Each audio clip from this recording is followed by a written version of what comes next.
what's life? I don't understand it anymore.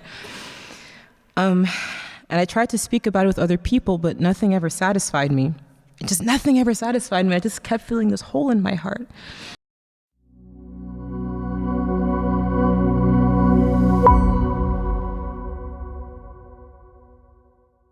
Good morning, church. Today I have the privilege to introduce this awesome sister of mine. For the people that don't know her, her name is Siloe. She's a professional dancer. But besides that, she has so many more talents. And today, she is going to share with us what the cross means to her. So she asked me to read Psalms 139. So I'll quickly turn there. And verse 11 to 12. And it reads, "If I say, surely the darkness will hide me, and the light become night around me, even the darkness will not be dark to you. The night will shine like the day, for darkness is as light to you." So guys, I give you Siloe.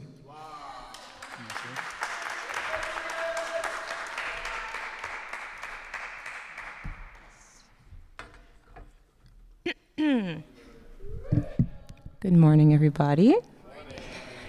Thank you, bro, for reading that scripture for me and for introducing me. I really appreciate it.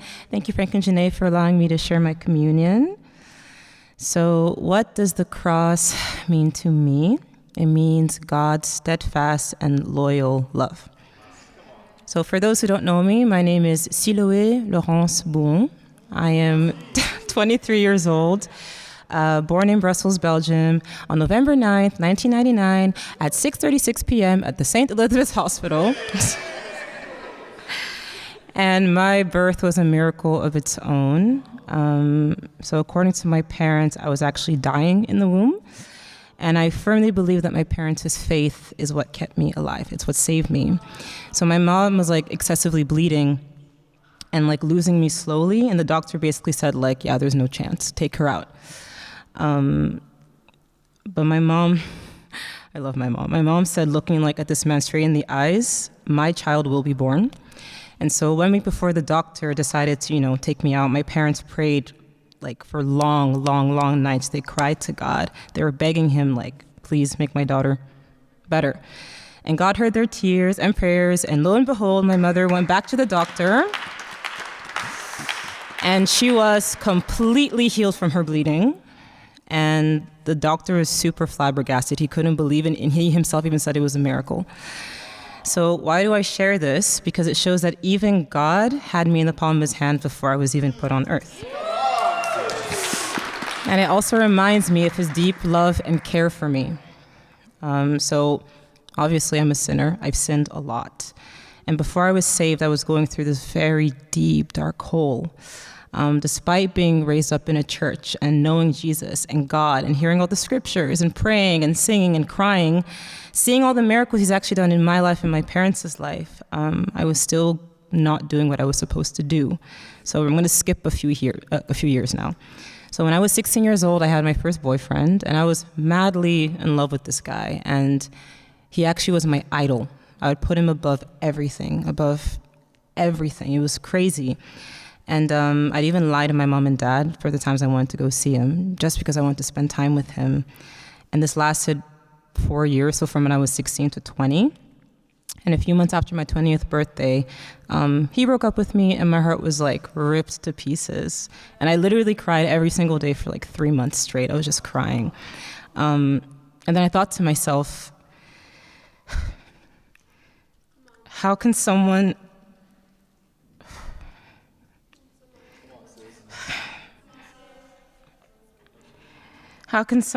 in who I invested my time, efforts, and heart do this to me? And that situation led me to have a very dark heart. And I didn't even think about God at all in that moment. And to add, that breakup was right before the pandemic, literally 7 days before the pandemic. And then when I was locked up at home, I was stuck in my thoughts 24/7. It was torture. And And at first, I was like, okay, what can I do to get over this pain? So obviously when you're in pain, you try to numb it. So I would just smoke weed every single day. And at the time I thought, yeah, I'm just bored, so I'm just going to do it. But in reality, I was running away from the pain I had in my heart. I didn't want to face it. And one addiction turns to another. So I realized that it wasn't enough, so I turned to sex. I was on dating apps, experimenting with multiple people at a time, getting into situationships, refusing to attach myself to anyone.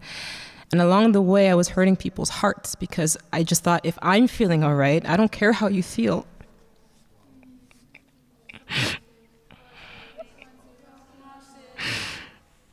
And along the way, I encountered a young man who would take advantage of me. And he didn't understand what the word no meant. And it made me really, really anxious and really afraid.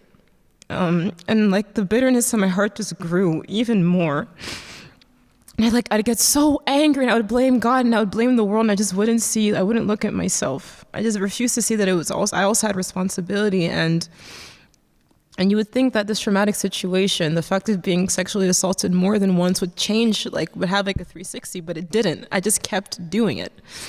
And I was basically trying to fill in a really deep hole within myself. I lacked love for myself because I felt so dirty. And years go by and I'm still smoking, I'm still sleeping around. I tried even harder drugs like ketamine, MDMA, which is crazy. Don't do it. It's crazy. And in 2022, I graduated from university. So summer went by, September rolls around, and now everyone that was close to me was departed. My sister and I got into the biggest fight, and for those who don't know, my sister and I are best friends. We got into the biggest fight. I couldn't see my parents a lot because of work. All my friends were traveling. My then boyfriend went to an internship for 3 years. God literally separated everyone from me. I was all alone. So my safe spaces, the people who I would idolize around me, were gone. And there was a moment I remember coming back from a dance class, and I got home, and the moment my bag hit the floor, I got on my knees, I started crying my eyes out and telling God, who am I? What am I doing? What's the point of living? Not that I was suicidal, but I was really thinking about what's life? I don't understand it anymore. And I tried to speak about it with other people, but nothing ever satisfied me. Nothing ever satisfied me. I just kept feeling this hole in my heart. So for weeks at a time, I would go home and just cry to God. I was running towards him and felt closer to him than ever before at that time, begging him, God, do you still hear me after all the things I've done? Do you still love me? Begging him to bring me back to him. Begging him to bring me back. And at the time, for those who don't know, my best friend Cassie, she started going to church, and what really surprised me was the change, because I've known her for a long time, and I've really seen the change of her heart. And I saw this glow, like a goddess around her, and I was like, I want to get that light. And Cassie, seeing the change in her, made me want to figure out, where did she get it? Yeah. And I started coming to church. At first, I was very wary and unsure, because of course I was anxious, I was scared of men, I was scared of so many different things at the same time. And everyone just seemed so loving, almost too loving and too nice, and I was like, there has to be something wrong with this place. So it took me time to warm up to people, but with time I softened up, and I felt my heart getting lighter and being more open. And through the church's love, I sought God's love. I really felt it. I'm gonna close this. And so basically, the reason why I asked Romka to read the scripture is because even through all my darkness, God was still holding me at the palm of his hand. And even within my darkness, he saw the potential of light that was in me. And it really, our God is awesome, guys. He's amazing. And he literally saved me. So to all the women who are here, studying the Bible, don't hesitate. Trust me, like you think you're okay, but you're probably not. And he will like scoop you right up and put you on his hand and just love you so much. So as a recap, the Bible, the cross, what it means to me is God's steadfast and loyal love. Thank you.